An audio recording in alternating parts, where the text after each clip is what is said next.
Never let anyone decide your future. This is your story to tell. And that's what we're living. We're living a story.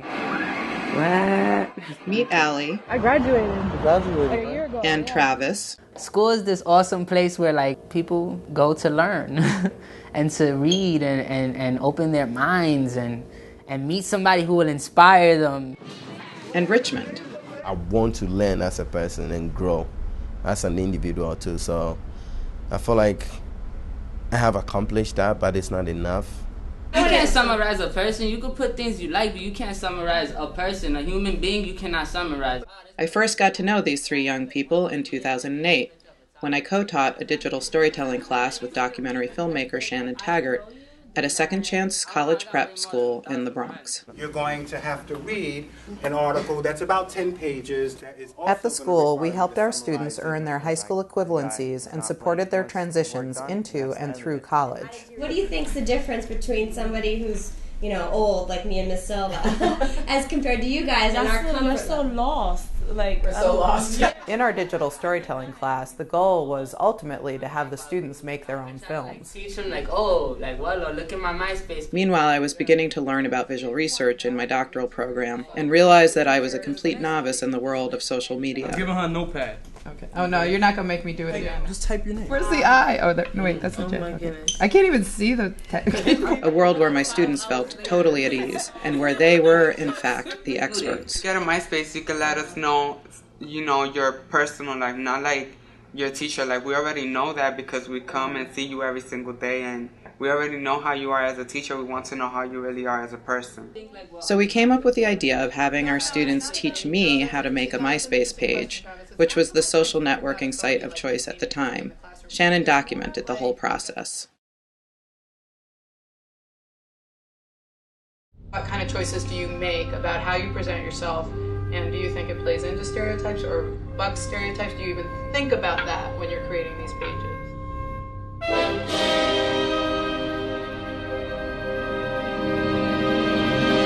So part of it is that you're trying to choose the things that show you at your best on the page. Because on your MySpace page, you get to choose how people see you. You don't put like the bad things about you.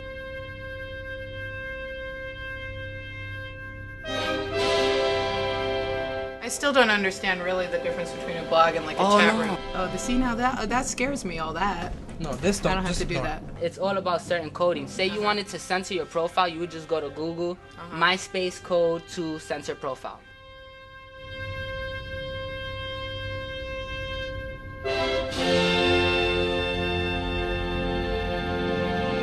That's the homepage. This is your MySpace. This is your MySpace. Wow. See, it starts blank. Who's this guy? Tom. He's the owner of MySpace. Oh. Well, what's he doing there? I didn't friend him. He automatically adds himself to your page. He does? Just to let you know how to do it, I want to see you do it. Okay. Oh God, you're gonna make me do it? How come Robert's on there and you're not on there? Because he does something new. We haven't accepted you yet. All right. It's you. It's your space. Like, that's the point of who you are. The MySpace project helped alter the power structure of the classroom. But I'm gonna get all his messages? Those are his bulletins. On the blog. There's a whole other layer. You haven't told me about bulletins. The main reason I have MySpace is for compliments. Yeah. That's the main reason. Allie, Travis, and Richmond chose to do their films around reasons why they left school. You get to express yourself, and anytime you express yourself, it's good because it's therapeutic. And those three films became the foundation for my dissertation. Throughout the past 7 years, I have stayed connected to these students and watched their journey to and through higher education. Dropout stereotype, I think of poverty, I think of everything that's associated with poverty. And I think like, you know how they say education is the only thing that will break the cycle of poverty? I think they assume that everyone who's poor doesn't have an education, which is not true.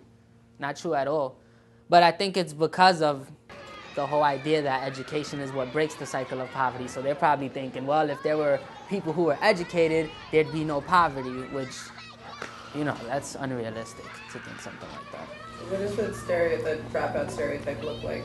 Like, as far as, like, if it had a physical manifestation and, like, it was right in front of my face, I'd guess it looked like me. probably look like the man in the mirror.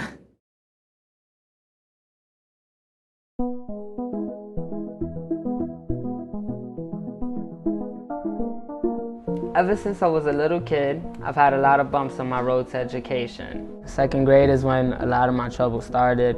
One of the teachers, she dissed me and said I couldn't read in front of the whole class, and everybody was laughing, hysterical of course, on the rug. It was just kind of embarrassing. I started getting into a lot of fights because of that, and then got into middle school, started getting into a lot of trouble, getting into a lot of fights, talking to girls. Just in the Bronx, you grow up fast. You grow up faster than the average person. So you watch those movies on Disney Channel about high school. That's not high school, that's middle school for me. Like, I kicked out of the last high school that I was in for bringing a bong into school. Big mistake. I ain't gonna front again. He came at me, and then I thought he was trying to come at me, so I picked up my pants. So he's like, oh, you picked up. Now that I'm a young adult, newly 18, I find myself pondering all the things that distract me and a lot of other people my age from staying in school. You smoke it and you get high and then you don't hallucinate. It's true, you really don't. Certain distractions are all in your environment and where you happen to reside. Oh, are you passing this? Sometimes this is why I can't even make it to school. Constantly hitting this shit up. And I have resided in a bunch of different cribs. It all goes when you don't pay your rent. When you don't pay your rent, you get evicted, you get sent to a shelter. When you're in the shelter, you like to crash with other people for some reason. Nobody likes to be in a shelter, so I lived in Vice, I've lived in Bailey, I've lived in Gun Hill, I've lived in Bronx River, 161 for a little while, in McKinley Projects, I lived in Edenwald Projects, Fort Independence Projects, Marble Hill Projects. You name a projects, I've probably lived there. This is my building. Right now, I basically live in two places. With my mom here on Bailey, the west side of the Bronx. It's not on, it's not on. I'm naked and everything. It's not on. She keeps my head high and drops compliments like bad habits. Yes, hi. How you doing, sweetie pie? She's always looking out for my best interests, and no matter what I do wrong, she'll defend me. Yeah, do you love me? Of course I love you. You're my son, regardless. But even so, I usually gravitate back to Crow somehow, on the east side, where my stepfather lives, along with just about everybody else in my gigantic family. It's a 90-minute bus ride and I hate it, but it's worth it because I'm in love with the whole block. Dominic! Everybody shows you so much attention, so much love. When you go there, you're the center of attention. Everybody loves you. Even if they don't like you, they still love you. It's just a tightness that everybody has. And then I love all the kids. Whatever major... Fall back, little nigga. Whatever major loser. That's some girl stuff right there. I like how everybody's so hood on that block, but when a kid walks by, you'll see them pick up the kid and go, ooh, squeeze, squeeze, squeeze, squeeze, like the most toughest dudes on the block. You see the whole soft side, you see them just melt right away. I love the block, I love the idea of the block. I watch it a lot. Have you watched it a lot? Yeah, I watch it whenever I feel some type of way. I watch it sometimes to reflect. Hello, world.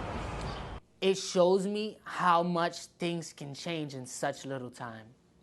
For example, all my friends that were in that video have kids. Even the neighborhood has changed the way it looks. It looks better now a little bit. Yeah, man, Bloomberg is painting a lot of stuff. He's painting and he's planting trees. So the beautification of the neighborhood has gone up. Might even get gentrified, right? That's usually the next step. That's the next step. You beautify it up, white people move in, minorities move out, you know, go colonize somewhere else and continue the cycle of poverty. One night, have fun and go. See you work out for me, work out for me. Go low, everybody dance and flow. But yeah, sometimes I just use it for like a little break, just take my mind like here, like, and just bring it somewhere else, yo, because my body might be there on the block, but books, weed, and sometimes just just being online and just seeing like other things and just other images of other places, like it just takes me away. Let's go. My name is Trav, chilling in the place to be, Bronx Works. Fashion shows where you'll see me, working, about to get a check, it's taking kind of long. I think it was 2010 I ran into trouble. So what happened? Problems at home. And that kind of like, it shaped my attitude and like it set like the paradigm that I was looking through. And basically like everything, like I just looked at everything differently, you know? Can you be a little more specific about that? Like, yeah, I went from having like setting like these short-term goals to eventually get to the long-term goal, and then it went from like to then putting up excuses and like using then I got to like to a point where I was just like full of excuses. I used the race card, I used the dropout card, I used a couple things, but basically I was doing that to try to gain some sense of innocence, because I felt like as long as I held on to like some kind of innocence, then I'd still have some kind of power and I'd still have an excuse. And an excuse that would probably be deemed acceptable to most people in society, because the stereotype is already set. Do it the right way though. You do it, Peanut. Let me see. Well, the race card, I used my race, of course. It is kind of how it sounds. I'm a Latino male. I'm going through this. People should be like taking notice to how far I'm actually getting instead of noticing like what I'm not doing. Instead of like taking the blame on myself, the individual, I place the blame on the group. No, baby. You know we want that. The bad thing is that it took away from my potential, because when you place the blame on society, now you leave it up to society to change how you're gonna do. So now you have to wait for society to change in order for your situation to change, as opposed to placing the blame on the individual. When you place the blame on the individual yourself, now you leave like it's up to you to do something. It's up to you to how far you're gonna go. Now I'm working, and working has shown me like a sense of long-term gratification, you know, and it's instilled in me that, you know, it's not a good thing to always have an excuse for everything. You know, people make excuses because there's truth in these things. There's truth in excuses, and there's excuses that people just have to accept, you know, and that's one of the things, knowing that at an early age really messed me up. Yeah. What do you mean? Yeah, because you end up coming up with excuses. You know, all the time, and like you feel there's an excuse for everything, and you know, there's a time and a place. Like they just cut my food stamps off.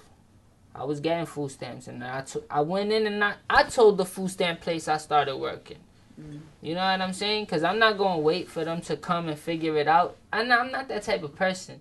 I definitely don't want to like fulfill that stereotype that everybody on food stamps is lazy. You know, at the end of the day, food stamps are a safety net. It's for the people who are working. You know, you pay your taxes and you pay for these things for you to receive food stamps. And you pay for other people to receive it too. And, you know, it's just unfortunate. But hey, when you pay for infrastructure, you're not going to say, I'm the only one who could drive on this road. You know what I'm saying? You got to share. And that's just how it works.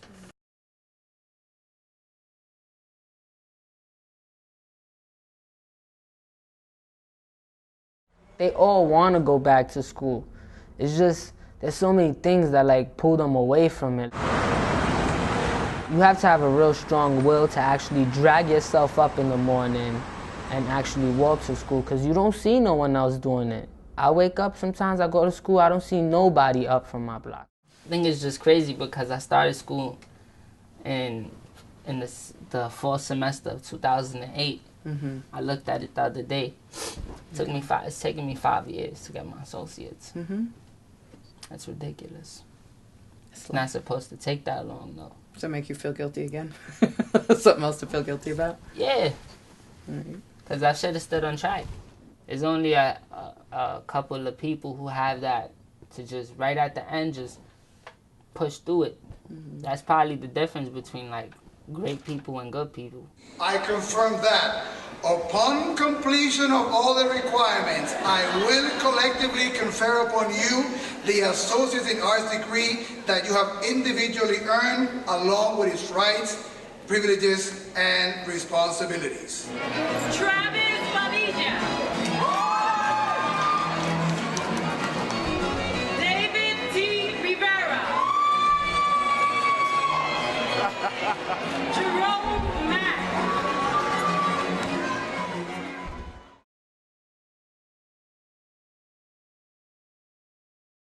Being a dropout doesn't automatically mean you're not in school or that you don't want to be in school. Instead, you went through things that didn't allow you to finish. And it's just another bump in the road. It's a bump. Boom, a bump. You keep on going. Did you think of, and do you now think of yourself as a dropout, high school dropout? Yes. And I'm very proud of it. Talk to us about that. I feel like if I wouldn't dropped out, I wouldn't be where I am today. I probably would have finished high school and I would have been like, fuck this. I'm just gonna get a job. But being here let me know that there's more to life. You could get more than just a 9 to 5, which isn't what I want. I don't want to work for a boss. I want to be the boss. So, but you embrace that dropout label? Yes.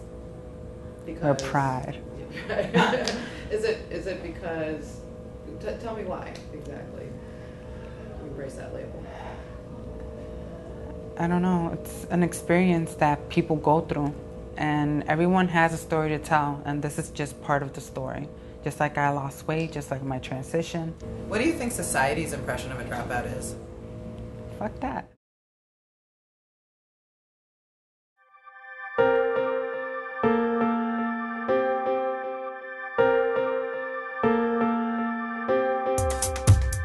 Ever since I was young, I have been overprotected by my parents and everyone around me.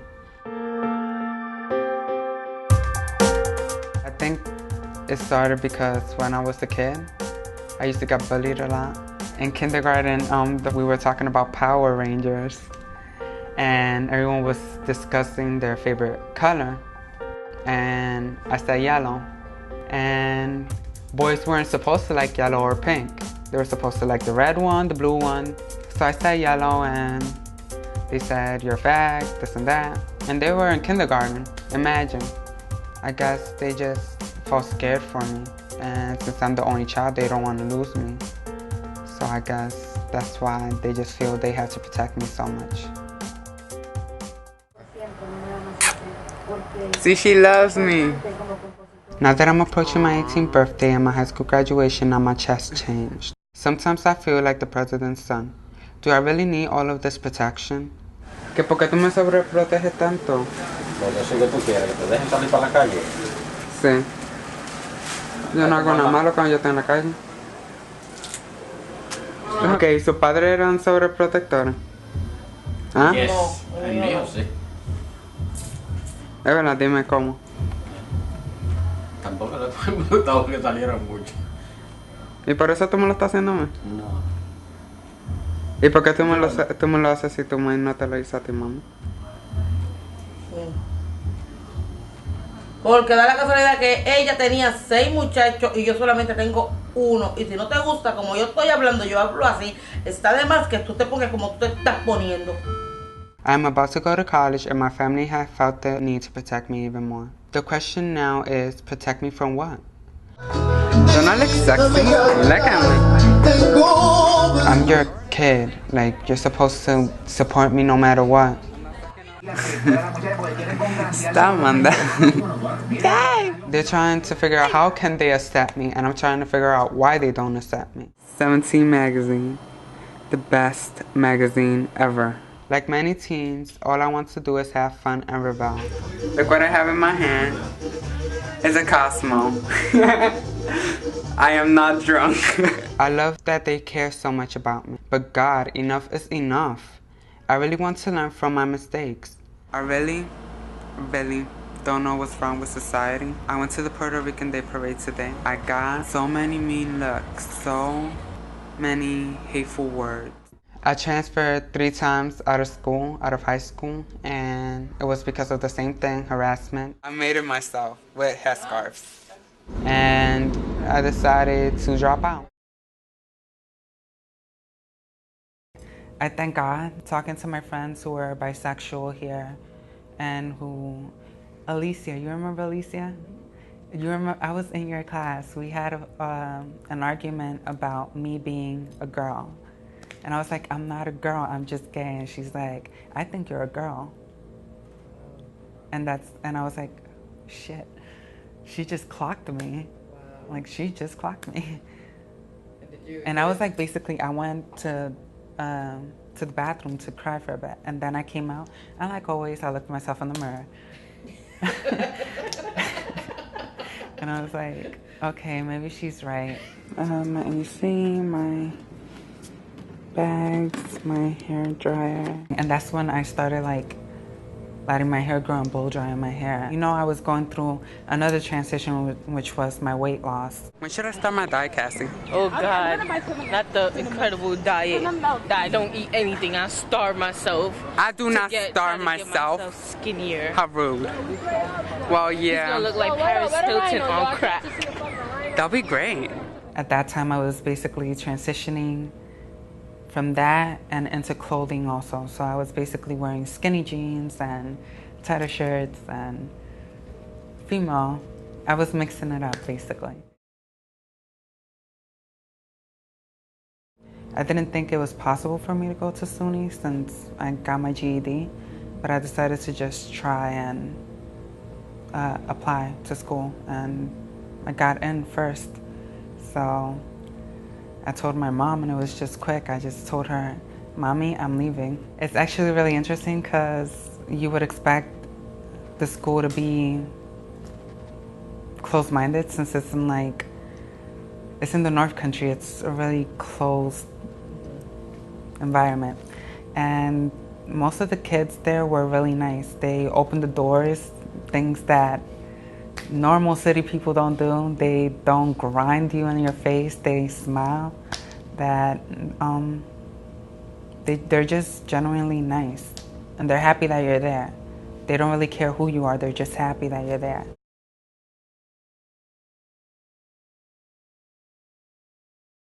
I decided to go on hormones the next year, and that's when the changes started happening. Hey guys, I was basically away from Potsdam for a year, so once I got back into Potsdam, everyone noticed the changes. This is my jam.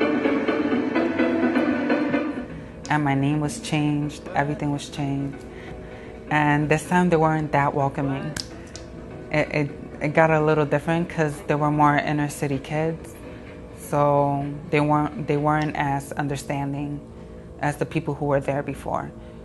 So they've seen other people who were transsexual, and they weren't as friendly about it as other people were. But I stood my ground. It's whatever. You can't change who I am. I'm still gonna be me. So go ahead about your business. I'll go ahead about mine. Rose, any last words? The reason why I decided to be a communications major, I love talking to people. I love communicating, and it's just something that I'm really good at. I'm a social butterfly. You get it, yo. I don't know, I guess it's a feeling that people get that their life is worth more than just giving up. And I'm not someone who just gives up. I'm a communications major. I like to prove my point. And this is me trying to prove my point. I'm gonna do this, and I'm gonna do it right. And I'm gonna make it, even if people don't necessarily agree with what I'm doing.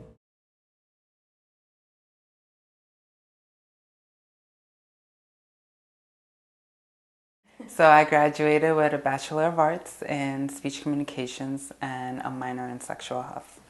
President's List. Ooh, go ahead.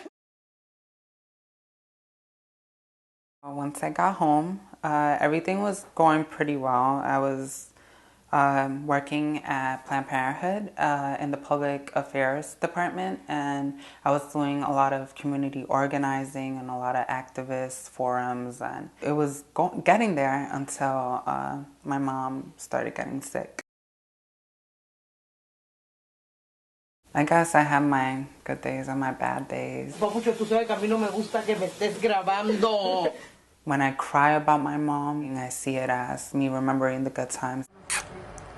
See, she loves me. And making sure that I remind myself that I have to push forward and to make her proud. I haven't given you guys a tour of my house. Just had to change a lot of things, figure out what was going to happen with my apartment, what was going to happen with my family. My life is my dad right now. He doesn't have my mom, doesn't have anyone, and I want to make it my business to make sure he's happy and he's taken care of.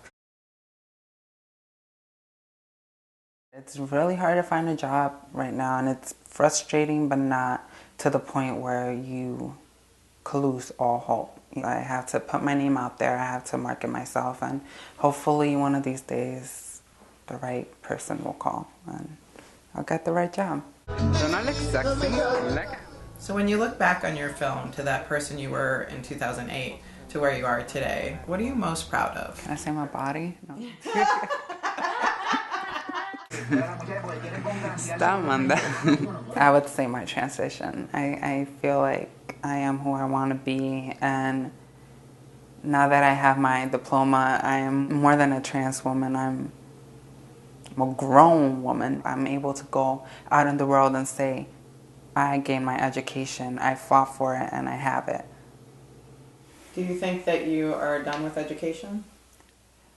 Absolutely not, but definitely not now.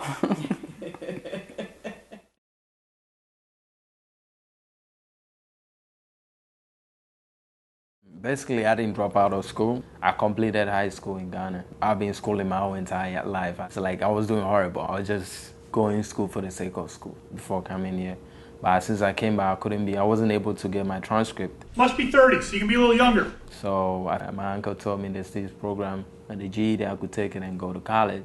I took it 5 times. Going back and forth, taking the GED, passing it. At the end, I gave up. And finally, I did on the 5th time, and I passed it. Make sure there are no threats in the back. I was shocked. I was like, are you serious or are you just trying to play jokes with me? I was like, yeah, you passed it. I was like, really? I got goosebumps all over me. I was like, oh my God, finally. The moment I stepped out from the plane last year, I wanted to return back to Ghana, my country. I want to go to New York, I want to go to America, and leaving my friends, my family and everything back to come to another man's country to start everything fresh. You don't know anyone. You don't know if those people, they like you or whatever they will think of you. But so when I just came in here, I was panicking. But I thought about it for a while and decided to stay. I wanted to come to the States, but I didn't know how. Then my stepdad came along. May 20th, in 1996, I stepped my foot in America. So when I came, all my mind was to work hard and bring this family, which I left behind. I was working 2 jobs, 3 jobs. It's a long process. To get somebody here, long process. But I did it with the grace of God. So what's the experience so far living in New York? Because when I came here, the situation is very hard for me. That's why I miss my country. Even though you have your lovely husband here, you still you see how this works? I lived with my mom for when I think I was 17 years before my stepdad came along, and he has been a great influence in my life. She just woke up. My baby sisters. I have only 2 girls, but I have to take care of them. So they are lovely. They're lovely? Yeah, my baby sisters. I just want them to focus on their education, and everything is education. Education. When you don't have that education, you can't move ahead. So I just hope they also do as I'm struggling now. I always wanted to be a veterinary technician, but people's dreams change, and I found my way through art. I want to be an artist, not just someone who uses brushes to paint pictures and scenes, but I would do a little bit of everything I know I'm capable of doing. But I have to still keep on trying until I succeed. My college experience has been a challenge. Sometimes I feel lazy to do the work, and I have to work, do school. There's a lot of things going on there. And I say I'm a full-time student, but sometimes I feel like I'm a part-time student. Yeah, because I do less work. I'm supposed to do 70% Then my job is supposed to be like 30%, but I feel like it's like 50-50. I'm trying to balance both out. When I speak to my counselor, she told me I need to work less hours, like 12 hours. I'm like, no, there's no way I could do that. Are you gonna pay my bills for me? It's like, at least, she didn't get that. She didn't do that when she was schooling. I was like, it's a different time now. I live on the 14th floor. Let's see if I go right there. I live with my parents, and I try to help in the house, with the rent. And I also got my own issues. I have a car, I have a phone bill. Why do you need a stick for? To protect my back. Pain. To protect my back and my thigh. Because I'm having pain here and here. That's why I had the cane. My mom is not someone who's really strong, healthy enough, She's a little sick. I would say that she was there for me all the time, so I'm trying my best to be there for her too. My dad is now, he retired, so right now he said he's going home and, trying to figure some things out. So right now he's just my mom and my two sisters trying to manage and, go about our lives. So you're kind of the head of the family right now? Yes, and it's really stressful, being the head of the family and, going to school. It's kind of hard. My plan right now is to probably graduate, get my bachelor's, and see if maybe I could make it to the master's. And basically, I feel like I want to teach, because since I love art, so I'm thinking about probably getting like a certified in teaching to teach art. So far, right now, I'm in my last semester. I'll be graduating with associates in liberal arts.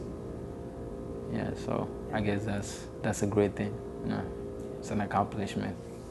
I'm proud of that. Richmond, a great team. I'm trying to remember how I started, through the struggles, and now this. There's a long way to go, so this is just the beginning. Beautiful campus, 77 acres of land.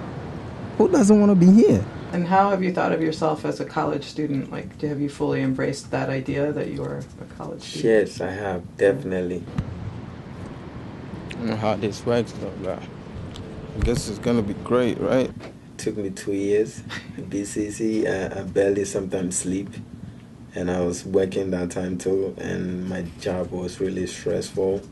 And sometimes stay up the whole night without having like a single sleep.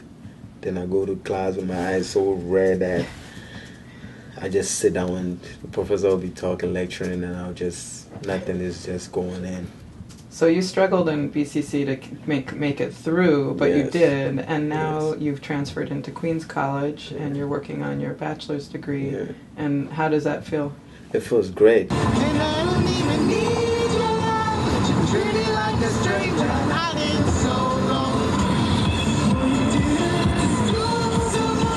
It's pretty cool, like how, like the way Richmond's developed, on his, I guess on a social level. Yep. He went from being that really shy kid that just stuck to himself, just kind of played the solo role, to kind of branching out to being this really social butterfly that if you go to a lot of the clubs downtown, a lot of people know Richmond now. Rich, come here, say something. Go, Richie, go. My name is Richie. I'm Black Rich. We're here to have fun with it. What, 5-6? All right, that's all. I didn't want to be bored on campus. I tried to get active on campus, so I joined a fraternity called Tau Epsilon Phi, and I've been active for 2 years now. Hell yeah! TEP! Tap, tap, tap! And currently, I'm the pledge master for this semester, and it's been going great.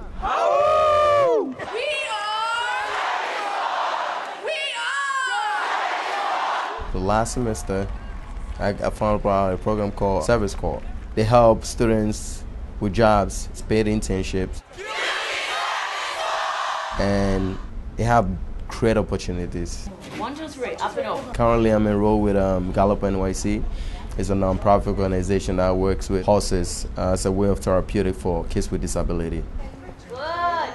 You see kids smiling who riding horses, and most of them can't even speak, but through hippotherapy, they spoke for the first time. It's so amazing. So I'm like, from there, I realized what I want to be in that field and helping kids. There he goes. Good boy, Eminem. I decided to do studio art now, graduate, and probably look into the master's program of anything that related to special ed. Gotta go to like an antique store. Yeah.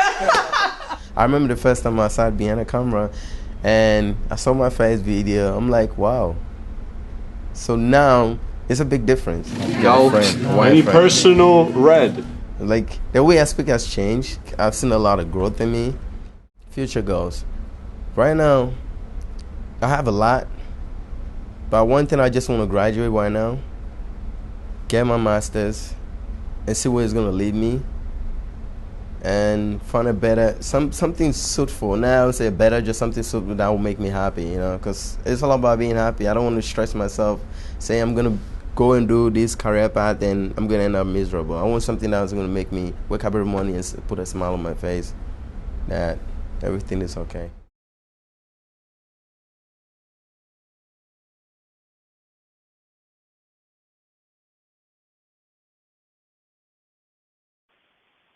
Rondi, this is Derek. I have been trying to reach you now for months. So I'm just going to say this. Be encouraged, Rondi. I got you into this a long time ago, and you will finish. You need to finish. Your work is important. So let's get this done. And whatever I can do, let me know. But be inspired. All right. Have a good night.